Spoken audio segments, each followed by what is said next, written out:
Ang kwento ni Tomby.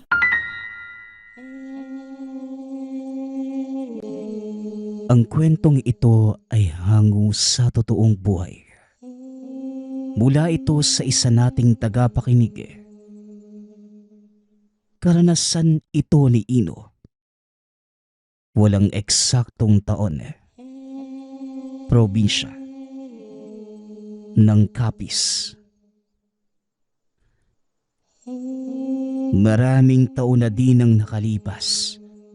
Simula nang huli kitang makita, kaibigan. Muli na namang bumabalik ang kaguluhan sa baryo. Kung nandito ka lang sana. Wika ni Mateo.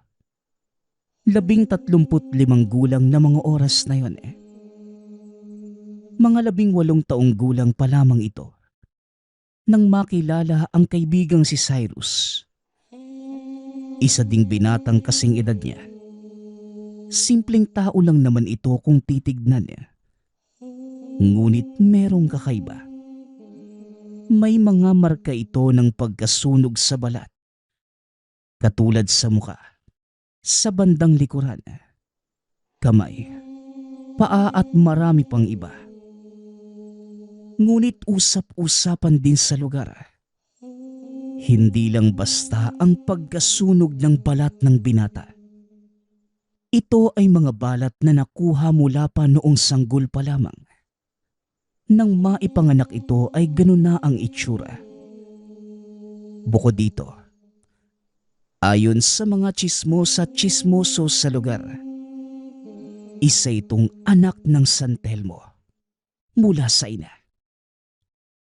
Ngunit biglang naputol ang pagmumuni-muni nang bigla na lang magsalita ang anak.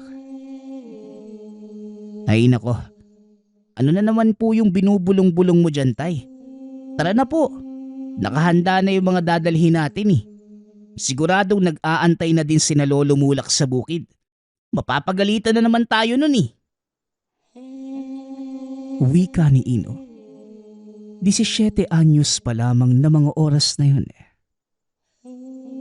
Ikaw talagang bata ka. Bakit ba ang hilig mong manggulat? Ha? Sige na, tara na. Dalhin mo itong galon. Tugon ni Mateo. Nang mga panahong ito, kasalukuyang naninirahan ang mag-amang Mateo at Ino sa isang baryo. Naging mapayapa ang lugar dahil na din sa proteksyon na dala ng isang tao. Lingid sa kalaman ng iba na ang binatang kinukutya nila na si Cyrus ang palihim na nagtatanggol sa kanila, lalo na sa gambala ng mga nilalang, maging ang laganap na pang-aabuso ng mga rebelde. Kaya tinawag na lamang nila itong bayaning apoy. Tanging si Mateo lamang ang nakakaalam nun, dahil naging matalik niya itong kaibigan. Mahabang panahon niyang pinangalagaan ang baryong yun, hanggang sa bigla na lamang itong nawala. Kung ano ang dahilan, walang sino man ang nakakaalam. Balik tayo sa kasalukuyan. Tay, naalala ko lang po yung kwento niyo sa akin, yung tungkol sa bayaning apoy. Hindi po ba ang sabi niyo, anak po siya ng San Telmo? Wika ni Ino. Oh, totoo naman yun, anak. Bakit mo naman naitanong? Wala lang po. Kasi dumadami na naman yung mga masasamang tao sa baryo. Nasa na kaya siya ngayon? Bakit hindi pa din siya bumabalik? Kung kailan naman kailangan natin siya? Alam mo, Ino, may mga bagay din minsan na hindi natin dapat inaasa sa iba.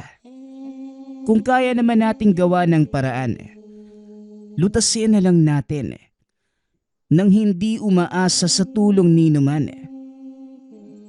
Yun nga po, tay. Hindi naman natin kayang gawa ng paraan yung mga nangyayari. Kahit nga mga pulis, walang nagagawa, di ba? Pag-uusap ng mag-ama.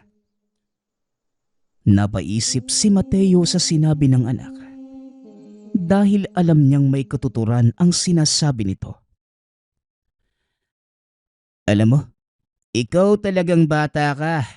Para kang matanda magsalita. Saan mo ba nakukuha yung mga pinagsasasabi mo? Wala naman po. Base lang din sa mga nangyayari sa paligid, day. Kahit sa paralan, marami ng mga masasamaang ugali. Kung ako sa'yo, anak, umiwas ka na lang kung makakasalubong mo sila. Kagaya ng palagi kong sinasabi sa'yo, walang masama kung magpapakumbaba ka. Pero tay, hindi naman po kasi malulutas ng pag-iwas ang problema. Lalo lang din sila mamimihasa eh. Ay nako, ikaw talagang bata ka. Kung ano-anong pinagsasasabi mo. Ibigay mo na sa lolo mulak mo itong mga sako. Pag-uusap ng mag-ama. Alam ni Mateo na totoo ang mga sinasabi ng anak. Dahil maging siya, nagkaroon ng karanasan sa mga masasamang tao. Ngunit wala man lamang itong nagawa.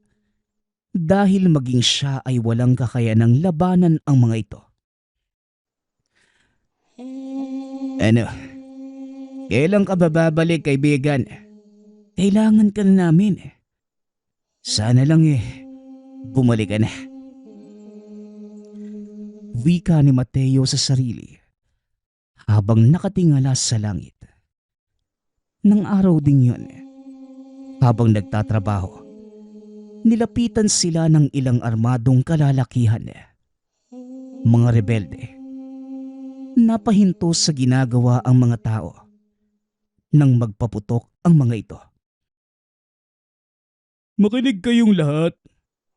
Simula ngayong araw na ito, maniningil kami ng buwis at ang hindi susunod sa amin, siguradong mapaparusahan. Wika ng armadong lalaki. At sino naman ang nag-utos na maningil kayo ng buwis? Tanong ni Mang Mulak. Nagsipagtayuan ang mga tao. Isa-isang lumapit sa kanya. Alam mo, tanda, hindi mo na kailangang malaman. Sumunod ka na lang. Kung ayaw mong masaktan, o baka naman, gusto mong ikaw ang magsilbing ehemplo sa mga taong naririto. Paano kung hindi kami sumunod? Anong gagawin nyo? Papatayin nyo kami? Biglang hinila ni Mateo si Ino. Tinakpa ng bibig nito. Huwag kang maingay, Ino.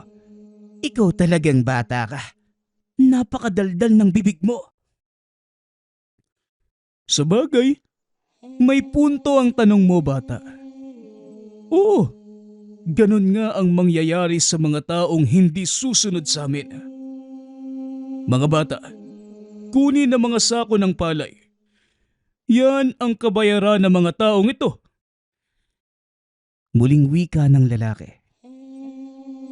Sandali lang. Hindi naman yata patas na kukunin nyo lang basta-basta ang mga inani namin. Wika ni Lolo Mulak. Walang pagdadalawang isip na binaril ng isa sa mga lalaki si Mang Mulak. Maswerteng sa binti lang tinamaan ang matanda. Akmang manlalaban pa sana ang mga naroroon. Ngunit natakot ang mga ito. Nang muling magpaputok ang mga kalalakihan. Huwag na kayong magkakamaling manlaban. Dahil hindi ako magdadalawang isip na patayin kayong lahat. Sundin niyo ang lahat ng sinasabi ko kung ayaw niyong matulad sa matandang ito. Tayo na, mga bata! Matapos ang pangyayaring yun, nagsipag-alisan na ang mga kalalakihan. Dinala nila Mateo si Mang Mulak sa pagamutan upang malunasan ang natamong sugat. Ano po ba yung iniisip nyo, Tiyo Mulak? Bakit pa kayo nanlaban? Mabuti na lang at daplis lang ang tama ninyo. Wika ni Mateo. Bakit hindi ako lalaban? Pinaghirapan natin ang mga palay na yon. Tapos sila lang ang makikinabang? Sumusobra na ang mga rebelde yan. Tugon ni Mang Mulak. Kung nandito lang po sana yung bayaning apoy, hindi mangyayari yung ganito. Wala sanang masasamang tao sa baryo. Wika ni Ino. Napatingin si Mang Mulak kay Mateo. Hoy Mateo, ano na naman ba ang pinagsasabi mo sa batang ito? Alam mo namang hindi na babalik ang bayaning apoy. Huwag mong punuin ng huwad na pag-asa ang isip ng bata. Maniwala lang po kayo sa akin, Tiyo. Alam kong babalik si Cyrus. Nangako siya at tutuparin niya yun. Wika ni Mateo. Nanlaki ang mga mata ni Mang Mulak.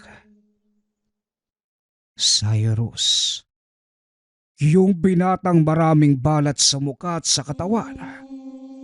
Sabi ko na nga ba, siya ang bayaning apoy. Hay nako, matagal ng panahon ang lumipas. Tignan mo, unti-unti nang ang pumuputi ang buhok mo. Wala na si Cyrus. Malamang patay na ang taong yon.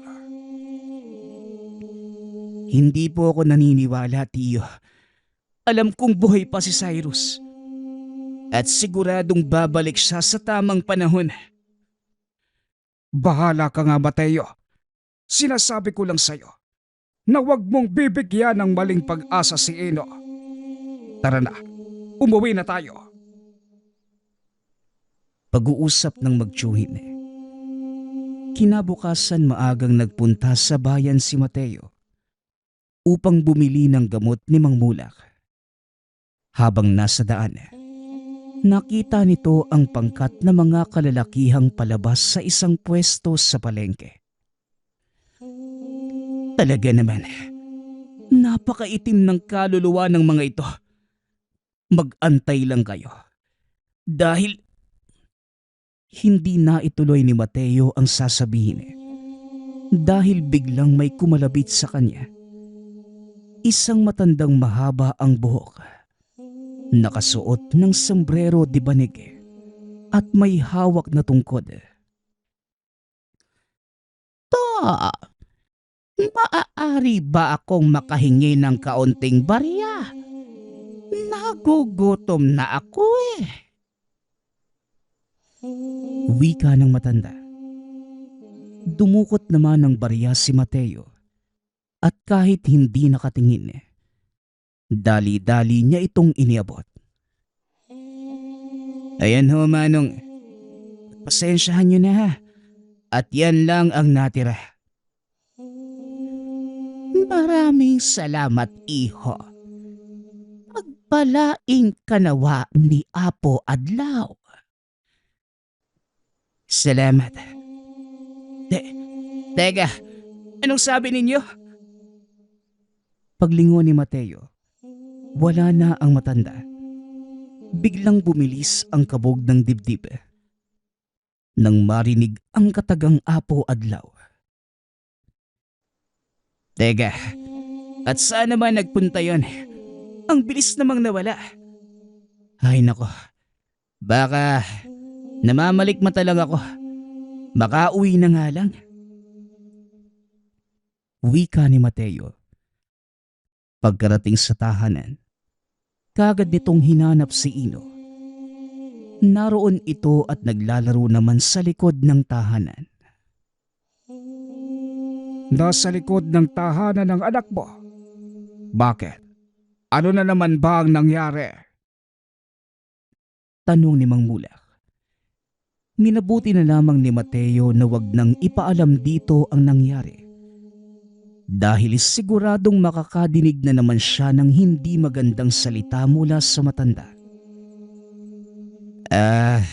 Wala naman po, Tiyo. Sige na, maghahanda na ako ng hapunan. Hindi pa din nawawala sa isipan ni Mateo ang nangyari sa bayan. Patuloy na bumabalik-balik sa kanya ang boses na matandang nanghingi ng barya. Nang mga sumunod na araw, dinala naman ito si Ino sa bayan upang bilhan ng bagong uniforme. Habang sinusukatan ang binata, muling nagpakita ang mga kalalakihan.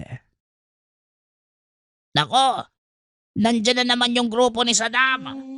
Sedes, ilabas mo yung perang ibibigay natin sa kanila. Ayokong nandito ang mga yan. Wika ng may-ari ng tindahan. Matanong ko lang ho, Manong Crispin. Palagi po ba silang dumadaan dito? Oo, Mateo. 2 beses sa isang linggo. Malulugi na nga yung tindahan ko eh. Wala na ngang kita. Dumarating pa yung mga lintang yan. Kung nandito lang sana ang bayaning apoy. Oo nga po eh. Yan din yung palagi kong dasal. Sana nga po nandito yung kaibigan ko. Sige po, Manong. Heto ang bayad. Mauuna na po kami. Pagkatapos maibigay ang bayad, umalis na ang mag-ama. Dahil ayaw sana ni Mateo na maabutan ng mga tulisan sa lugar. Ngunit sa kasamaang palad, nakasalubong pa nila si Saddam. Aba, tignan mo nga naman. Hindi ba kayo yung magsasakang kasama ng matanda? O ano? Naihanda nyo na ba yung para sa amin? Wala kaming ihahanda para sa inyo. Dahil hindi pa nakakapagtanim. Mag-antay kayo sa susunod na anihan. Yun ang usapan, hindi ba? Aba, marunong sumagot ang isang to. Sige lang, magtapang-tapangan ka ngayon. Sa oras na wala kayong maibigay, hindi lang ang matandang yon ang makakatikim sa amin, kundi kayong lahat. Wika ni Saddam.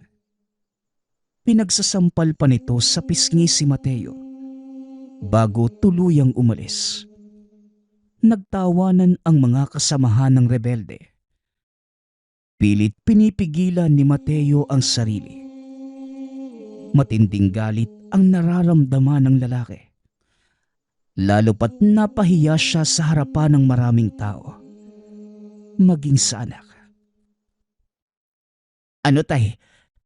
Hahayaan mo na lang ba silang ganun lang yung gawin sa'yo? Hindi ka ba lalaban? Hindi pa ito ang tamang panahon, anak. Sa ngayon, magpaparaya muna tayo. Tara na. Kailangan na nating umuwi. Wika ni Mateo. Nakangiti pa ito habang kinakausap ang anak. Ngunit sa kaloob-looban ni Mateo, halos isumpa na nito ang sarili. Wala man lamang siyang nagawa. Pagkarating sa tahanan, masaya namang nakipaglaro si Ino sa mga pinsan. Samantalang si Mateo naman, sinabi kay Mang Mulak ang mga nangyari. Mabuting desisyon ang ginawa mo, Mateo. Umiwas ka na lamang sa gulo. Kagaya ng palagi kong sinasabi sa'yo, walang masama sa pag-iwas. Hindi duwag ang taong pinipili ang kapayapaan. Alam ko po yon, Tiyo Mulak. Pero hindi naman habang panahon. Hahayaan na lang natin silang apak-apakan tayo. Darating ang panahon ng paghukom para sa kanila, Mateo. At patas kung tumingin ng nasa itaas. Ibibigay niya ang nararapat na kaparusahan sa mga nagkasala sa kanyang alagad. Pag-uusap ng dalawa. Hanggang sa lumipas ang ilang buwan ng mapayapa, wala namang kaguluhang nangyari. Hanggang sa muling dumating ang anihan. ihanda mo na ang mga sako ng palay para sa tauhan ng Saddam na yon.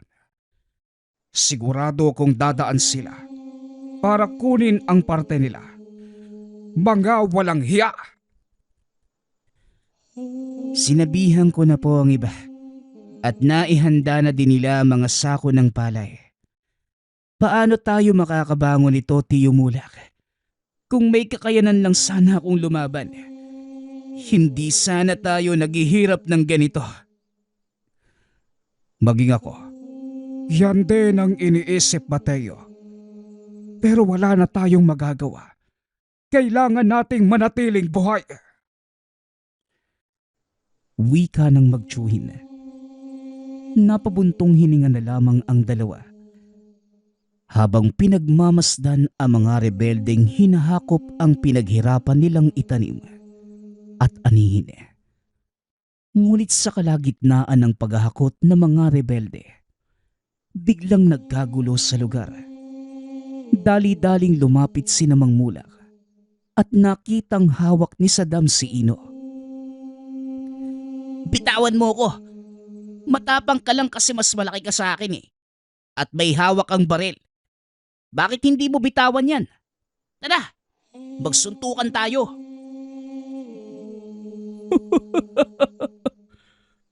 Matapang kang bata ka. Alam mo, may potensyal ka sana. Antayin mo ang panahon mo, bata. Dahil malaki yung magiging pakinabang sa'yo ng mga bulate sa ilalim ng lupa. Nang mga sandaling yun, sinubukang awati ni Mang Mulak si Ino. Nakiusap ito kay Saddam na bitawan ang binata. Pakiusap. Bata lang yan. Huwag mo na sanang patulan. Oh, ikaw pala tanda. Ano, magaling na ba yung binti mo? Gusto mo ulit makatikim ano? Hindi naman kami lalaban eh. Pakiusap lang. Kunin nyo na lang ang para sa inyo at iwanan nyo na kami. Eh paano kung ayoko? Anong magagawa nyo? Alam mo, kayo ang magulang ng batang ito. Dapat dinidisiplina nyo ng maayos. At dahil doon, kayo ang mananagot sa kasalanan ng matapang nyong apo. Wika ni Saddam. Muling tinutukan ng baril ang matanda at akmang ipuputok na sana ito nang biglang may tumamang bato sa kanyang ulo. O sige, subukan mo. Tignan natin kung hindi ka magkakabukol-bukol dito. Napalingon si Mang Mulak. Nakitang may hawak na bato si Mateo, maging ang ilan sa mga kasama nilang magsasaka. Nagsipagdampot na din ng kanika nilang mga sandata. Ang iba ay may hawak na panggapas, habang ang iba ay may hawak na piko at pala, at marami pang iba. Aba, lalaban na kayo? O sige, tignan natin kung hanggang saan ang... Hindi na naituloy ni Saddam ang sasabihin dahil narinig nitong sumigaw ang isa sa mga kasamahan. Nang lingunin niya kung sino ang nagsalita, nakita nito ang isang matipunong lalaki. Mahaba ang buhok, punong-puno ng tato ang katawan. Kung ako sa'yo, hindi ko na itutuloy ang binabala ko. Wika ng lalaki. Napangiti si Mateo. Wala man ang malalaking balat nito sa muka o sa kahit saang parte ng katawan. Nakilala pa rin niya ang boses nito. Sinasabi ko na nga ba? Darating ka eh. Bakit ang tagal mong bumalik, Cyrus? Nang mga sandaling yun, nangilid ang luha ni Mateo. Nagulat naman si Mang Mulak nang banggitin ito ang pangalang Cyrus. Cyrus, Hindi ka ba nagbibiro, Mateo? Sigurado ka bang si Cyrus ang taong yan? Hindi ako maaaring magkamali, Tiyo. Siya si Cyrus. Kilalang kilala ko ang boses niya. Pasensya ka na kung natagalan ako sa pagbalik, kaibigan. Marami lang akong kailangang asikasuhin. At sino ka namang pakilamero ka? Bitawan mo ang kasama ko kung ayaw mong samain. Alam mo, kanina ko pa pinakikinggan yung sinasabi ng batang yan. Matapang ka lang. Dahil may hawak ang baril. Bakit hindi ka kaya humanap ng kasing laki mo? Bata yang pinapatulan mo . Napangiti si Ino. Inaasal si Saddam. Yan yung sinasabi ko sa'yo. O ano? Naduduwag ka, no? Aba, talaga naman. Manghahampasin na sana ni Saddam ng baril ang binata. Nang bigla namang hinagis ni Cyrus ang kasamahan papunta sa kanya. Nang makatayo ito, kamao naman ng lalaki ang sumalubong. Dahilan para muli itong sumubsob sa lupa. Tama na ang panggugulo at pangapi niyo sa mga taga rito. Marami na kayong pinahirapan. Wika ni Cyrus. Pinagbabaril naman ito ng ilang kasamahan ni Saddam. Ngunit walang nagagawa ang mga bala. Tila nalulusaw ang mga ito bago pa lumapat sa balat ni Cyrus.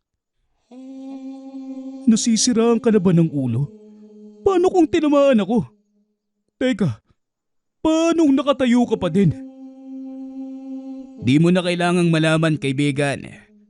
Paniwalaan mo na lang kung ano ang nakikita ng mga mata mo. Biglang nawala si Cyrus sa paningin ni Saddam. Nagpakita ito sa harapan ng isa sa mga rebelde. Hinawakan ang baril ng lalaki. Hinila niya ito hanggang sa dahan-dahang masira at matunaw. Sino ka ba? At bakit ka nakikialam sa mga gawain namin? Hindi mo ba kilala ang amo ko? At sa oras na malaman niya ito, mananagot ka. Ganun ba? Kaya nga kita patatakasin . Dahil gusto kong makarating sa amo mo na nandito na ako. Sige, umalis ka na. At sabihin mong hinihintay ko siya dito. Dali-dali namang tumayo ang mga tauhan ni Saddam. Kumaripas ng takbo. Hindi naman ito makaalis sa kinauupuan dahil sa takot kay Cyrus. O ano? Anong nangyayari sa'yo? Bakit hindi ka makagalaw? Pinapatakas ka na nga . Sige lang, magdiwang kayo ngayon dahil mapapalitan ng iyakan ng mga tawa nyo sa oras na malaman ito ng amo ko. Wika ni Saddam. Mabilis itong tumayo. Kumaripas ng takbo. Nagsigawan naman ang mga magsasaka sa lugar habang pinagbabato nila ang mga patakas na rebelde. Yan ang nababagay sa inyo. Masyado kayong abusado. Maraming salamat dahil dumating ka, Cyrus.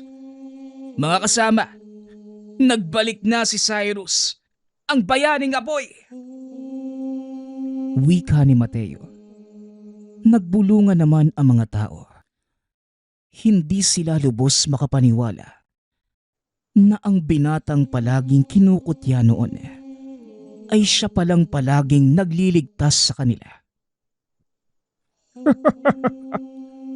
Totoo nga ang sinasabi mo, Mateo. Hindi nga tumatanda si Cyrus. Kung ano ang itsura niya noon bago siya umalis, ganun pa din magpas hanggang ngayon. Humaba nga lang ang buhok. Huwag na kayong mag-alala mga kasama. Tapos na ang panahon ng pamumuhay nyo sa takot. Narito na akong muli. At simula sa araw na ito, wala nang mang-aapi pa sa inyo. Dito lamang nagsigawan ang mga tao. At nang gabing yun, nagsagawa sila ng pagdiriwang. Nagbalik na ang kanilang bayani. Habang nagkakasiyahan ang lahat, hindi naman maalis ni Ino ang mata kay Cyrus hanggang sa mapansin ito ng lalaki. O Ino, anong problema? May dumi ba ako sa mukha? Wala naman po, Tiyo Cyrus. Pero parang hindi bagay na tawagin kitang Tiyo eh. Mas bata ka pa kung titignan kesa kay tatay. May itatanong lang po sana ako eh. Kaso, nahihiya ako. Totoo po bang anak kayo ng San Telmo? Ano ka ba namang bata ka? Igalang mo nga yung Tiyo Cyrus mo. Hayaan mo siya, Mateo. O bata, totoong anak ako ng San Telmo. Tugon ni Cyrus. Kung ganun, hindi po pala talaga nagsisinungaling si tatay. Hindi, Ino. Totoo ang lahat ng kwento ng tatay mo. Kaya huwag ka nang matakot. Dahil simula sa araw na ito, wala nang kahit sinong makakapang-api sa inyo. Hindi naman po ako natatakot, Tiyo Cyrus eh. Alam ko po kasi na dadating talaga kayo. Kagaya ng palaging sinasabi ni tatay. Nagkamali ako nang sabihan ko si Mateo na binibigyan niya ng maling pag-asa ang bata. Dahil tinupad mo ang pangako mo, Cyrus. Pasensya na po kayo kung masyado akong natagalan ha. May mga kailangan lang akong asikasuhin eh. At sa wakas, natuldukan ko na ang hidwaan naming mag-ama. Ano? Bati na ba kayo ni? Huwag kang maingay. Yang ka na naman eh. Hindi mo mapigilan yang bunganga mo. Oo, bati na kami ng aking ama. Pero mahabang kwento, saka ko na lang ipapaliwanag eh. Nagdiwang ang mga tao hanggang sa sumikat ang araw. Mabilis ding kumalat sa bayan ang balita. At simula nang malaman nilang nagbalik na si Cyrus, ang bayaning apoy, muling nanumbalik ang sigla ng mga tao. Lumipas ang ilang araw, wala namang nangyaring masama. Hanggang sa dumating na ang banta ni Saddam. Masayang naghahaponan sina Mateo at Cyrus nang biglang may kung anong sumabog sa labas ng kanilang tahanan. Dali-daling tumayo ang dalawa upang tignan kung sino ang may gawa. Mateo, palisin mo muna si Mang Mulak at Ino dito. Ako nang bahalang humarap sa mga ito. Wika ni Cyrus. Dali-dali namang tumayo si Mateo at inalalayan si Mang Mulak palabas sa pinto ng likod bahay. Lumabas si Cyrus. Hinarap ang mga rebelde. Ikaw ba ang sinasabi ng aking kanang kamay? Saddam, ito na ba ang taong tinutukoy mo? Oo, amo. Siya nga ho yun. Mag-iingat ka. Dahil may sa demonyo ang taong yan. Wala kong pakialam kung anong agimat ang meron ka. Dahil hindi lang ikaw ang may kaalaman. Pasensya na. Pero hindi agimat ang meron ako. Umalis na kayo. At kakalimutan kong nangyari ang lahat ng ito. Sinong tinakot mo? Bakit hindi mo kami subukang paalisin? Sinasabi ko sa'yo, pagsisisihan mo kung hindi ka makikinig. Walang ibang magsisisi dito, kundi ikaw lang. Masyadong mataas ang tingin mo sa iyong sarili. Huwag mo lang sanang sabihin na hindi kita binalaan. Mga kasama, walang kahit sinong makikialam. Akin lamang ang taong ito. Pagkatapos ng labanan, isasabit ko ang ulo mo sa bewang ko. Ang dami mong sinasabi, no? Bakit hindi mo na lang gawin? Pag-uusap ng dalawa. Biglang sumugod ang taong nagngangalang Tahir. Ngunit hindi pa man ito nakakalapit. Kagad siyang tumalsik. Anong nangyayari? Bakit ako tumilapon? Ano na? Ang akala ko ba isasabit mo yung ulo ko sa bewang mo? Muling tumayo ang lalaki at akmang susugod nang biglang magpakita sa harapan niya ang isang santelmo. Cyrus, anak ko, pagkatapos mong paglaruan ang isang ito, akin na ang kaluluwa niya. Malaki ang pangangatawan, maitim ang mga buto. Gagawin ko siyang pampalakas ng aking apoy. Ay naku tay, ayang ka na naman O sige, kunin mo ang kaluluwa nilang lahat. Pero mamaya na, tuturuan ko muna ng leksyon ng isang to. Wika ni Cyrus.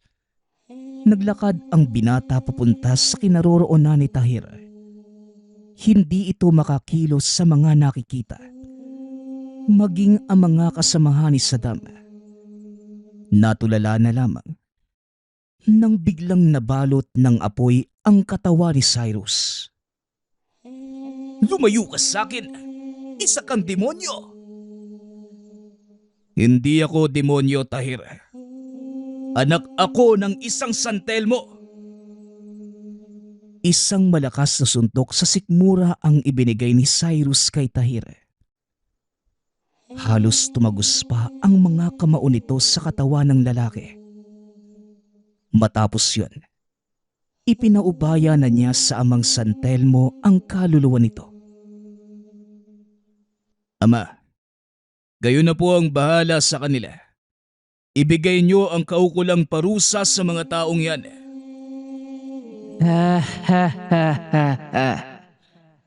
Maraming salamat, anak. Sige na, aalis na ako. Tugon ng amang santelmo.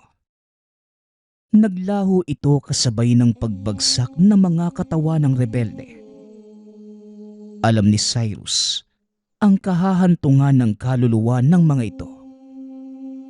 Kaya kahit papano, naaawa siya sa mga rebelde. Matapos ang kaganapan, tuluyang nawala ang takot sa mga residente. Muling umiral ang kapayapaan. Kagaya ng dati, biglang nawala si Cyrus at sa pagkakataong yun, si Ino naman ang huli nitong nakausap.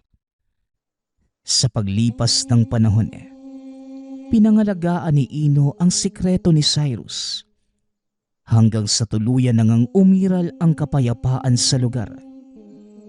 Dumaan ang maraming taon. Nagkaroon ng sariling pamilya si Ino. Patuloy pa din itong pinapangalagaan ang kwento ni Cyrus, ang anak ng santelmo na tagapagtanggol ng baryo. Ang susunod nating kwento ay mula sa isa nating tagapakinig. Karanasan ito ni Ondoy. Walang eksaktong taon. Probinsya ng Antique. 14 na taong gulang pa lamang si Ondoy na mga panahong ito. Panganay na anak sa 10 magkakapatid. Ng mga panahong ito, hindi pa uso ang pagpaplano ng pamilya. Walang ilaw o kuryente sa lugar. Isa sa mga rason ng pagdami ng anak.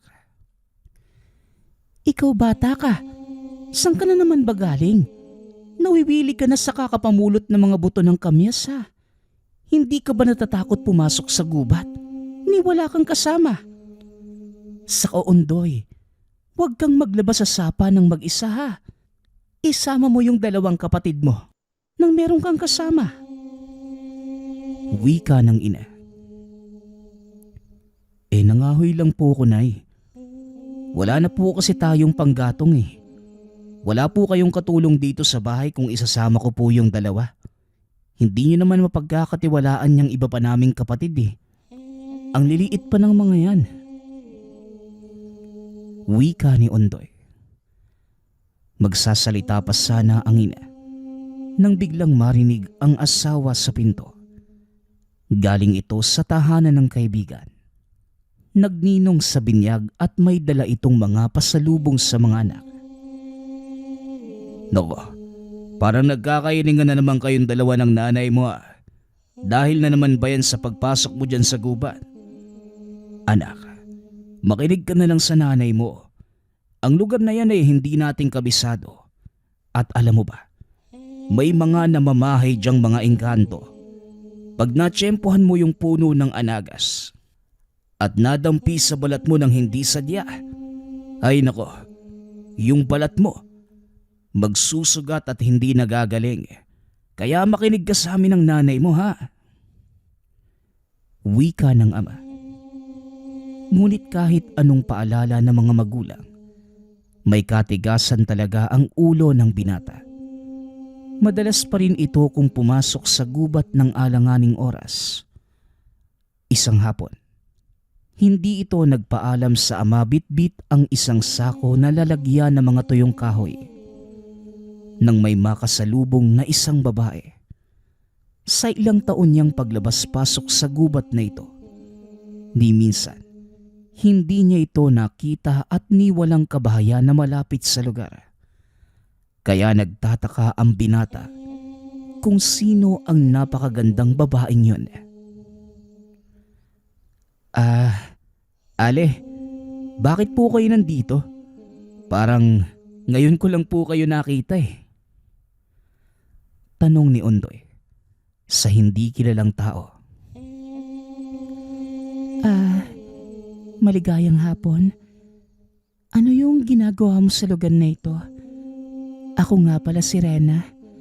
Matagal na ako naninirahan dito. Palagi nga kitang nakikita eh. Tugon ng babae. Bakit? Hindi mo man lang ako kinausap. Saan ka ba nakatira? Ako, dyan lang malapit yung bahay namin, no? Alam ko, palagi nga kitang sinasamahan pero hindi ako nagpapakita dahil baka matakot ka. Nako, bakit naman ako matatakot sa'yo? Kung gusto mo ng kausap, pwede mo naman akong dalawin sa bahay namin eh. Naging mahaba ang pag-uusap ng dalawa. Hanggang sa hindi namamalayan ng binata ang pagdilim ng kapaligiran. Hanggang sa nakarinig ito ng mga pagsigaw. Alam niyang hinahanap na siya ng pamilya. Niyaya naman niya ang dalaga na pumunta ng tahanan. Natigil lamang ang pagsigaw ng mga ito nang lumapit siya. Ngunit nang akmang ipapakilala na sana ang kasama, bigla naman itong nawala. Alam mo ba, pinapakaba mo kaming lahat. Kanina pa kami hanap ng hanap sa iyo anak. Tapos nandito ka lang pala. Naikot na namin yung halos buong lugar eh. Galit na wika ng ina. Oo nga anak, dito na kami kanina galing pero hindi ka namin nakita. Dagdag ng ama. Ano tay? Hindi naman po ako lumalayo dito. Kanina pa nga po ako nakaupo. Kasama ko yung dalaga. Nandito lang siya kanina eh. Pero natakot po yata sa inyo. Ayun, nawala na. Anong pinagsasasabi mong babae? Ikaw na bata ka talaga. Magtino ka nga. Mamaya kung ano na yung pinagagagawa mo. Wika ng ina. Umuwi silang nalalabuan pa rin sa mga nangyari. Hindi na mawaglit sa isipan ng binata ang mukha ng babae. Ngunit naudlot ang pag-iisip ni Ondoy nang bigla na namang magsisigaw ang ina. O sige na, maghanda ka na ng makakain na. Nauna na yung mga kapatid mo. Hay nakong bata ka. Kuya, sino po yung babaeng kasama mo? Alam mo po ba, na doon ako umupo kanina sa malapit sa puno. Hindi naman kita nakita eh. Ang sabi ko nga kina nanay kung hindi ka pa rin makita, magpapatulong na kami sa baryo. Alam mo naman na malayo yung kabahayan dito sa atin eh. Kung saan ka pa nagsususuot. Wika ng isa sa mga kapatid. Maghahating gabi ngunit hindi siya dinadalaw ng antok. Nagtataka ito dahil wala namang gumagamit sa kanila ng pabango. Ngunit nakakaamoy ito ng halimuyak na mga bulaklak. Wala naman silang tanim na bulaklak sa paligid. Ang marami lamang sa bakuran, mga herbal na halaman. Saka hindi mahilig ang ina na magtanim. Pinikit niya ang mga mata. Bigla itong nanaginip na kasama ang dalaga sa isang palasyo.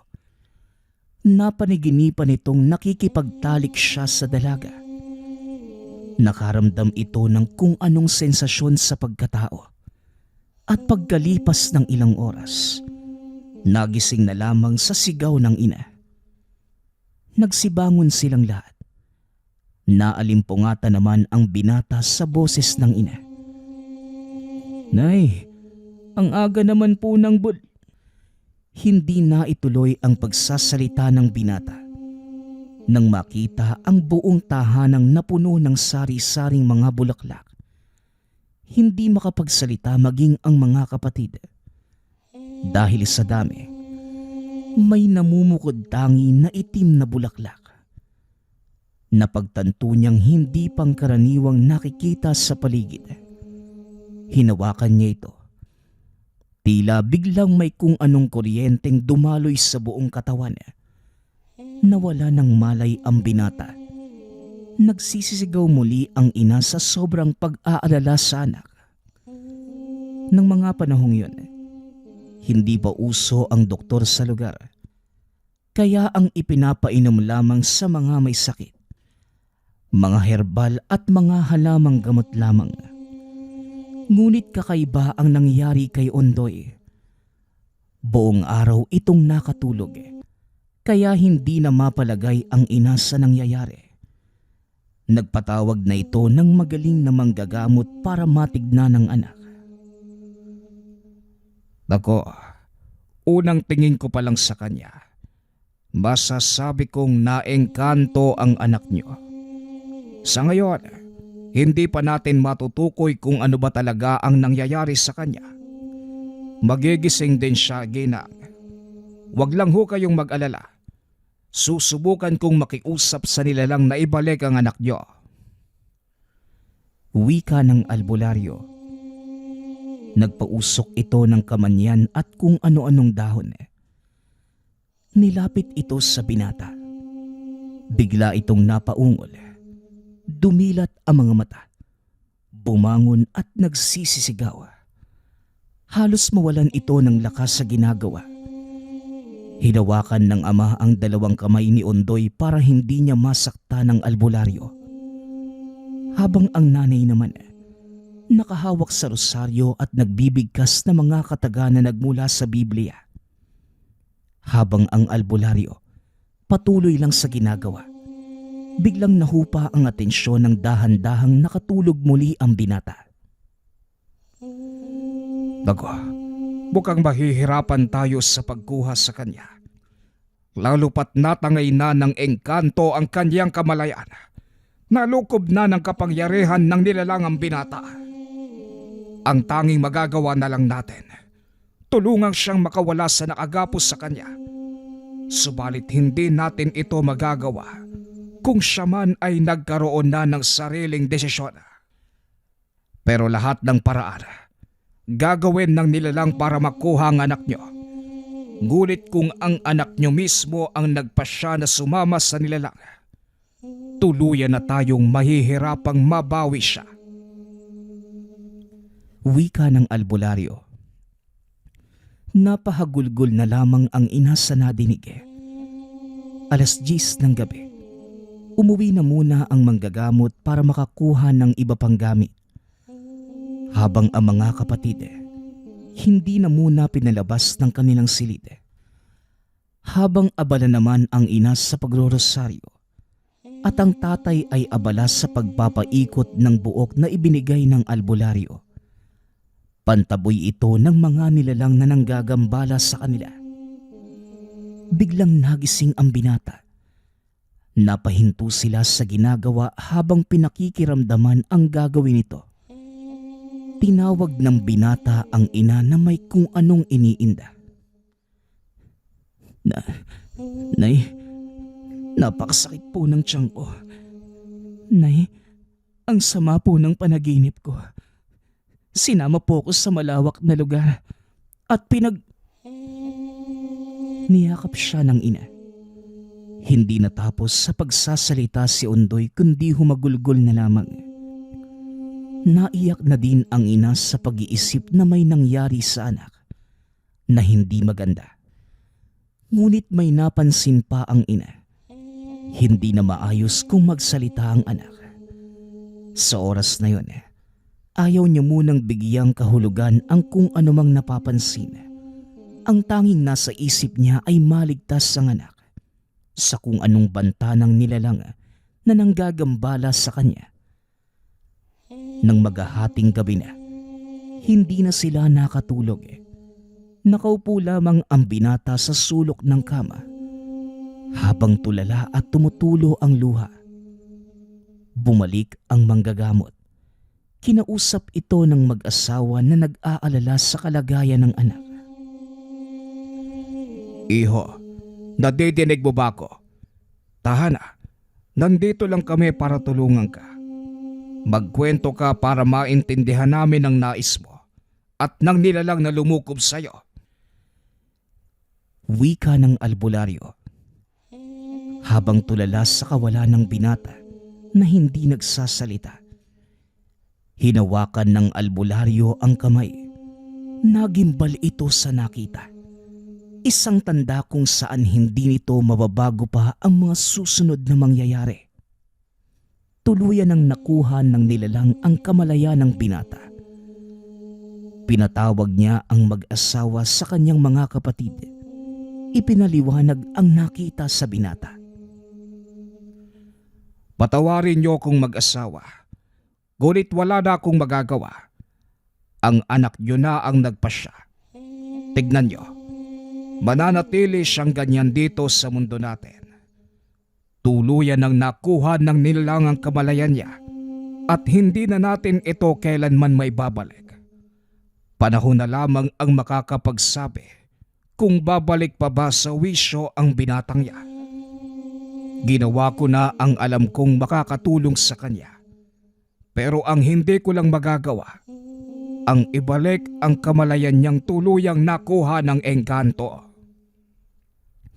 Pagpapaliwanag ng albularyo. Napahagulgol na lamang ang ina at niyakap ang anak. Hindi na ito nagsasalita. Tumutulo lamang ang mga luha sa mga mata ng binata. Kahit ang paggalaw ay tila naparalisa na. Wala na silang nagawa kundi tanggapin ang nangyari sa anak. Mabigat man sa loob na makita nila ito na araw-araw na tulala. Naisip din ng mag-asawa na hindi naman sila nagkulang sa pagpapaalala at pagmamahal kay Ondoy. Ngunit mas pinili nitong sumama sa kaharian ng engkanto. Nagpapasalamat nga pala ako sa lahat ng sumusuporta sa ating channel. Nawa ay patuloy niyong suportahan at pakinggan ang ating mga kwento. Hanggang sa muling pakikinig. Paalam.